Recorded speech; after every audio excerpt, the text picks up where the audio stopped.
Greetings and salutations, this is Imperator Vespasian and his trusty sidekick. Hello.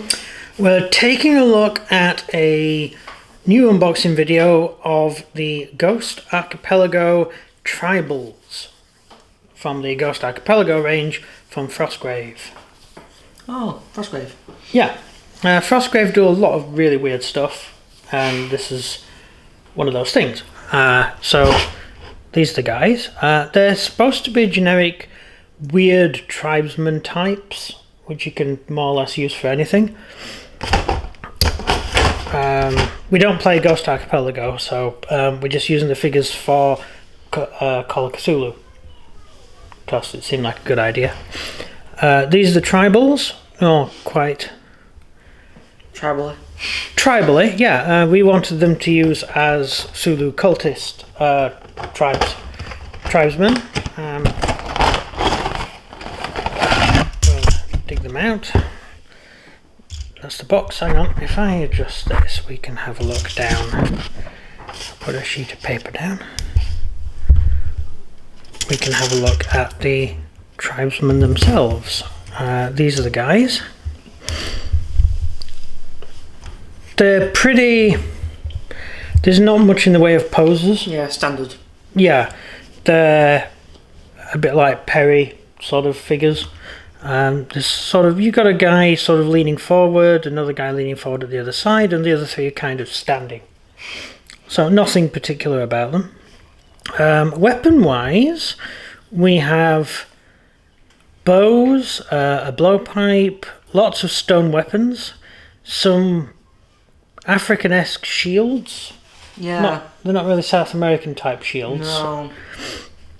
And sort of the weapons are made out of stone mainly, which is okay, it's fine. I've got some nice axes and things with them. Interesting bit is the heads. You get the standard heads, which are all there, and you've got, I'll turn it around, we've got various types of head there, which are all pretty mean looking, a few feathers and stuff like that. And over the flip side, we have masks that the Indians can wear. Ooh. And I'll show you this guy. This is a guy I've already painted up. You see him there, he's got the tribal mask on. He's a Zulu cultist. So he's got sort of, all the feathers and things are green to make them look cool. He's got the top of his body painted purple. And his head's painted black with his paints, and the mask he's wearing is a mask of Zulu. Kind of. Well, I painted it green. You know, works, doesn't it? Yeah. So that's what you can make out of this box. He's just a standard Zulu cultist, which is what I've done in my past. And this guy as well, which is another guy I've done. He's a guy firing a bow, which is pretty cool, and he's got Zulu-esque tentacles on his quiver. That's cool. Yeah, he's got a little Zulu face with tentacles running down his quiver. That's quite good.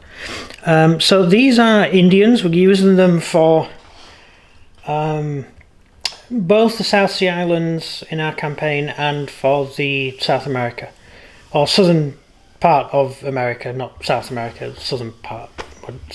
Louisiana. Yeah. Back when Louisiana was the biggest state in America, and it was French. That's what we're playing at the moment. So yeah, that's what we're using these for. You get the round bases with them, which is okay. We're basing them on the round slaughter bases. So we're not using these particular bases for this. And you get you get 4 of these sprues in the pack. So what do you think? I think they're pretty cool, because they have a lot of heads for only that amount of figures. Yeah, you got. So you do get a variation. You don't like just pointing things like there's not many stances of the figures. That's the only downside. You got no one crouching and stuff. I did think of giving a few of them muskets, but I don't have the spare muskets to go around because I've used them all on our actual cultists. These are tribal Indians, whereas the cultists are Well, it could be anything really, but they're wearing cultist pointy hats and they look very culty like. Yeah. You know, think just Cthulhu mythos stuff. But yeah, these are okay. The stone weapons are quite interesting because they're all stone weapons, and I've done them all as obsidian. Oh. So I thought that'd be quite interesting. Okay, cool. Yeah. The Aztecs used all their weapons were obsidian. I didn't know that. I thought it was stone. No, they used obsidian. And the stone axes, which is... I'll find it on this stand. They're all knives. Where's the stone axe? There. That. How you make that is you have two pieces of wood and you stick the obsidian into the wood and you seal it with pitch.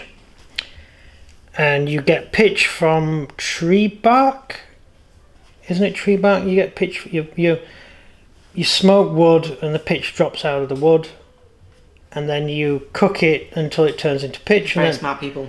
Yeah, well, look, we've been using pitch for thousands of years, so pitch is pretty common, and it sets like rock. It sets like it's resin that sets solid.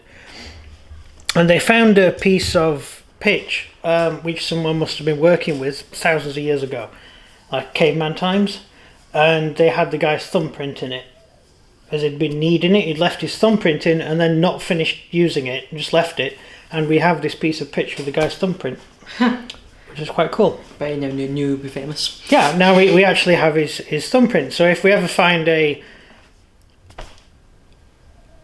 pile of bones with a thumbprint on it, then we'll be able to find out if he did it.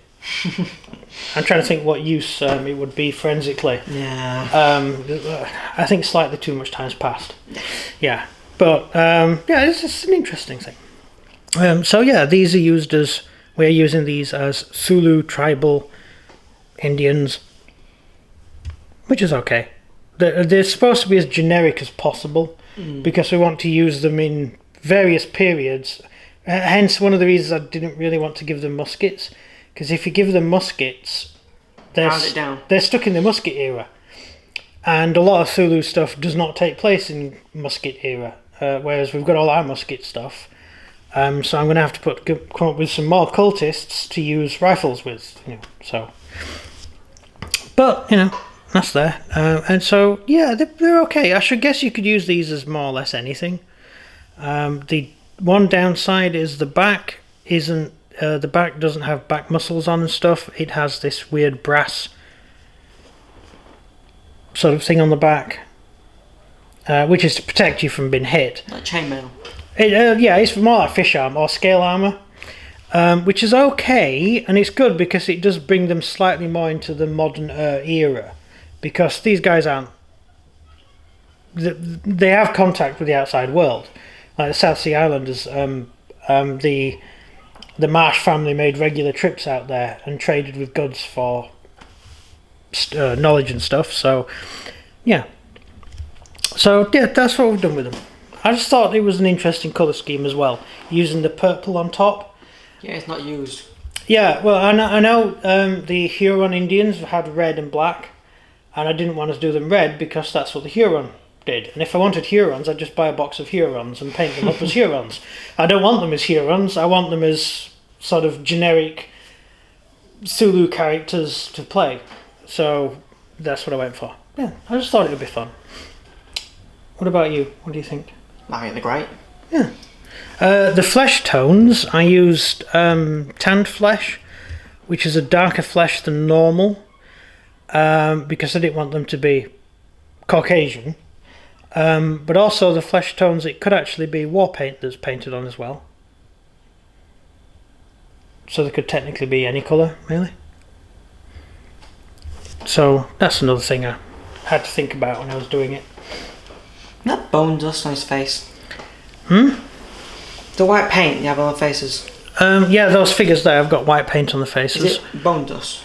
How do you make white? No, it'd be chalk. I know some tribes use actual dust from bones. You could do. I don't know. I'm not an expert on tribesmen. If they haven't got around to inventing the wheel yet, I'm not really interested in what they have to say on things, because, you know. But, yeah, well, that's how they're painted up. They're painted up sort of... They're kind of purpley, with white across. These ones I've done like that. I'm going to use lots of different colour schemes on all the Indians, so they're all going to be very individual. It's just I was trying out this colour scheme on these two figures. So I'm going to do some sort of half painted green down the side and half painted different colours. Yeah. Because that's very variety. Yes, but these two happen to be the same because when you're testing out a colour scheme, I find it easier to work on two figures at the same time in different poses, because sometimes the colour scheme will look good on one pose but not work on another. So I use the same colour variants for both figures. But I am going to do different variations of the colour schemes. These are the two Indians that I've painted. Yeah, that's it. So that's the box from Ghost Archipelago. If you're interested in Frostgrave, we're not actually playing it. So if you came along to find out all the lore and history from Frostgrave, I ain't got a clue. I don't care, because we do Cthulhu. So I mean, we might do Frostgrave one day. Yeah. I don't mind the medievally period stuff, whereas the Renaissance type stuff, or the late Renaissance, Age of Enlightenment type period. Not as interesting. Well, that's what we're playing for Cthulhu, so... But it's different though, because it's like a different world. Yes, yeah, it's not the same plot line. So anyway, that's it. That's end of the video. You got any questions? No, they were the questions. They were the questions, right. So that's it. Over to you. If you enjoyed this video, please like and subscribe, and comment down below what you think of this video. And... Oh, go on. And press the bell icon. Yep. Can't forget the bell icon. Bell icon. And goodbye from me. And goodbye from him. Goodbye. See ya.